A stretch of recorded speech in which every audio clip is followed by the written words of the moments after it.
You ask Tiger to calculate. This deals with finding the midpoint between 2 points. The midpoint between the 2 points is 87.5, 19.5. Let's solve it step by step. Plot the 2 points and calculate the midpoint using the formula.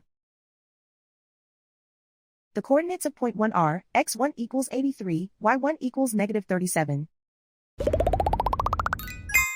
The coordinates of point 2 are, x2 equals 92, y2 equals 76. PM represents the midpoint of the 2 points.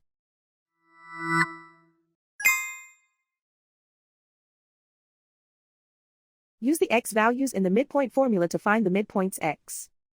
x1 equals 83.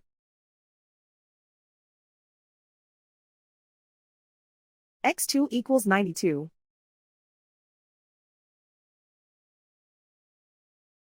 Simplify the arithmetic.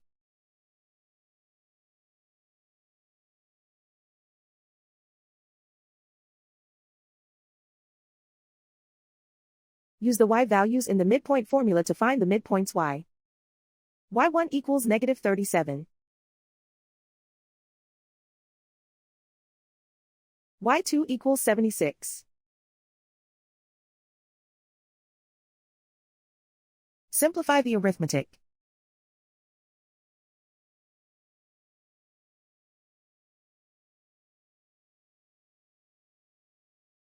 And so, the midpoint is 87.5, 19.5.